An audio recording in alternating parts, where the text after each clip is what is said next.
Message দিয়ে জিজ্ঞেস করছেন হাসিনার আমলে অনেক কথা বলেছি, এখন কেন কথা বলি না। আসলে স্বৈরা শাসকের আমলে কথা বলার মতো মানুষ ছিল না, স্বৈরা শাসকের ভয়ে। তখন তেমন কাউকে খুঁজে পাওয়া যেত না অন্যায়ের প্রতিবাদ করার জন্য। জুলাই আগস্টে লাল স্বাধীনতা আসার পরে, ডক্টর ইউনূস ক্ষমতা নেওয়ার পরে এখন দেখি অনেকেই কথা বলতে জানে। আমি তো ভাবতাম তারা বোবা, তারা কথা বলতে জানে না, কিন্তু বর্তমানে দেখছি সবাই কথা বলতে পারে। দেখে খুব ভালো লাগছে।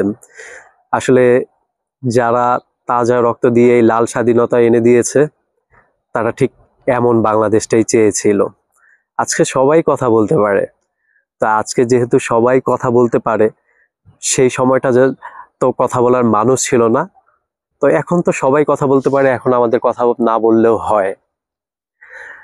তো সেই সময়টা খুব ক্রুশিয়াল মোমেন্ট ছিল, যখন পদে পদে অন্যায় হচ্ছিল। সম্প্রতি যে বিষয়টা নিয়ে খুব তোলপাড় চলছে দেশে, সেটা হলো আসিয়ার ধর্ষণ হওয়ার বিষয়টা। তা আপনাদেরকে একটু তথ্য দিয়ে কথা বলি। হাসিনার আমলে প্রায় 43,000 ধর্ষণের ঘটনা ঘটেছে। আজকে আপনারা যেমন আসিয়ার বিষয়ে খুব তোলপাড় করছেন, অন্যায়ের প্রতিবাদ করছেন, আন্দোলন করছেন, বিভিন্ন ধরনের প্রতীকী সমাবেশ করছেন, দেখে খুব ভালো লাগছে। স্বৈরা শাসকের আমলে যদি সেই 43,000 ধর্ষণের বিষয়ে যদি আপনারা ঠিক একইভাবে রাস্তায় নেমে আসতেন, ঠিক একইভাবে আপনাদের প্রতিবাদের ভাষা জেগে উঠতো, ঠিক একইভাবে আপনারা বোবা না থেকে কথা বলতে পারতেন, তাহলে আজকে হয়তো বা আমাদেরকে এই দিনটি দেখতে হতো না। ডক্টর ইউনূস আপনাদেরকে কথা বলার সুযোগ করে দিয়েছেন, যার কারণেই আজ সবাই একযোগে কথা বলতে পারছেন। সেই সময়টাও আপনারা কথা বলতে পারতেন যদি আপনারা আপনাদের অধিকার আদায় করে নিতে পারতেন।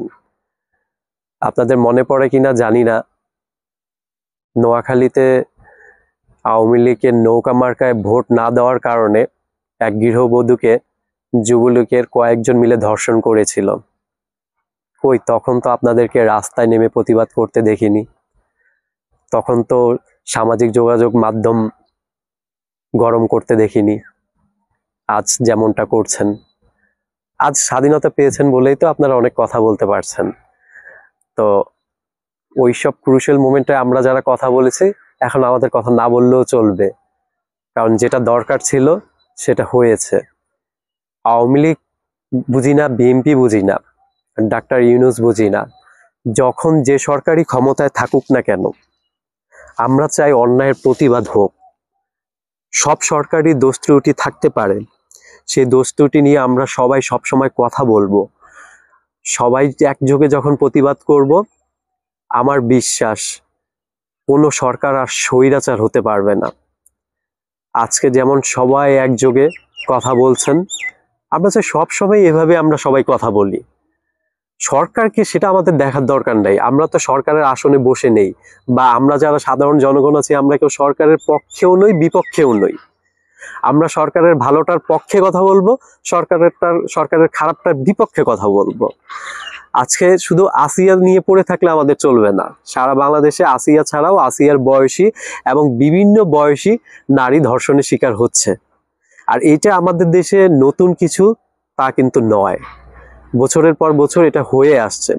সামাজিক যোগাযোগ মাধ্যমে এখন যে কোনো ঘটনা ভাইরাল হওয়া খুব সহজ হয়ে গিয়েছে, বা গ্রামের প্রত্যন্ত অঞ্চলে নেট পৌঁছে গিয়েছে, যার কারণে আমাদের প্রত্যন্ত অঞ্চল থেকেও এখন ধর্ষণের ঘটনাগুলো তুলে নিয়ে আসতে পারছে সবাই। আর সবচেয়ে বড় কথা হলো, এক দুইজনের দেখা দেখি আরেকজন সাহস করে থানায় আসছে ধর্ষণ নিয়ে মামলা করতে। মামলাগুলো না হলেও কিন্তু আমরা অনেক ঘটনাই জানতে পারবো না। তো আমি বলবো, হ্যাঁ, আসিয়াও আমাদের বোন, ঠিক তেমনি আসিয়ার মতো যারা ধর্ষণের প্রতিনিয়ত শিকার হচ্ছে, আমরা তাদের সবার জন্যই প্রতিবাদ করব। প্রতিবাদের ভাষা নিয়ে বিভিন্নভাবে আমরা থাকব, সেটা রাজপথে হতে পারে, সেটা সামাজিক যোগাযোগ মাধ্যমে হতে পারে, সেটা সর্বক্ষেত্রে হতে পারে। যে যার অবস্থান থেকে আমরা অন্যায়ের প্রতিবাদ করব, যে কোনো অন্যায়। শুধুমাত্র ধর্ষণ নিয়ে আমরা থাকলে চলবে না। ইউনূস সরকার হয়তো বা নির্বাচন দিয়ে যে কোনো সময় চলে যেয়ে পরবর্তী নির্বাচিত সরকারের হাতে দেশ ছেড়ে দিয়ে চলে যাবে, তেমনি এভাবে আসতেই থাকবে। তো আমরা চুপ থাকার কারণে যেমন একটা স্বৈরাচারের জন্ম হয়েছিল, আমাদের এই চুপ থাকাটা যেন আর না হয়। আমরা চাই আমাদের এই দেশে আর স্বৈরাচার ফিরে না আসুক, আবার নতুন করে এমন কেউ কোনো চক্রান্তও না করুক যাতে করে আমাদের দেশের ক্ষতি হয়। তো আমরা সদা জাগ্রত থাকবো, দেশের যে কোনো অন্যায়ের বিরুদ্ধে সবাই মিলে একসাথে কথা বলবো। আমরা সবাই যখন এক হই, তখন পৃথিবীর কোনো শক্তি আমাদেরকে পরাজিত করতে পারবে না। এইটা মনে হয় প্রমাণ হয়ে গিয়েছে ইতোমধ্যে। তা আমার বিশ্বাস আমরা যে যার অবস্থান থেকে সবাই প্রতিবাদ করব। আজকে আসিয়া ধর্ষণের শিকার হয়েছে, কাল আমার আপনার বোন, আমার আপনার মেয়ে, আমার আপনার মা, আমার আপনার ভাবি, অনেকেই ধর্ষণের শিকার হতে পারে।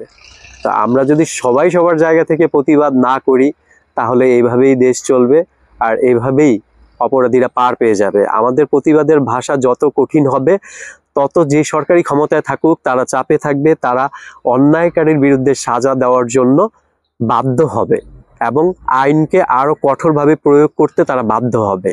তো আমি বলবো, শুধু এখন ইউনূস সাহেব সুযোগ দিয়েছে বলে আমরা শুধুমাত্র ডাক্তার ইউনূসের অন্তর্বর্তী সরকারের সময়কালীনই প্রতিবাদ করব, আবার পরবর্তীতে নির্বাচিত সরকার আসলে চুপ হয়ে যাব, এমনটা যেন আমাদের জীবনে না হয়। আমাদেরকে আল্লাহ হায়াতে যতদিন বাঁচিয়ে রাখবে, আমরা চেষ্টা করব সকল অন্যায়ের প্রতিবাদ করার, আর অন্যায়ের প্রতিবাদ করার মাধ্যমে অন্যায়কারীকে সাজার ব্যবস্থা করার এবং আইনের আরো কঠোর প্রয়োগ যেন হয় সেটারও ব্যবস্থা করতে পারবো আমরা সবাই যদি এক থাকি। আর সর্বশেষ কথা, প্রতিবাদের ভাষা যেন অবশ্যই শালীন হয়, প্রতিবাদ যেন অবশ্যই অসহিংস হয়। কারণ প্রতিবাদ যদি সহিংস পর্যায়ে চলে যায়, তাহলে সেটা আর প্রতিবাদ থাকে না, যেটা আমরা শাহবাগের মঞ্চে কিছু কথিত শাহবাগী যাদেরকে আমরা বলে থাকি তাদেরকে করতে দেখেছি গত কয়েকদিন আগে।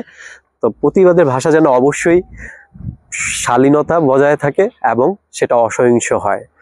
তা আজকের বাংলাদেশ যেভাবে দেখছি, আমার প্রত্যাশা এই বাংলাদেশ সামনের দিনগুলোতে সবার মাঝে একতা একইভাবে থেকে সেই লাল বাংলাদেশ যেন আমরা বজায় রাখি। আজকের মতো এখানেই বিদায় নিচ্ছি। সবাই ভালো থাকবেন, সুস্থ থাকবেন।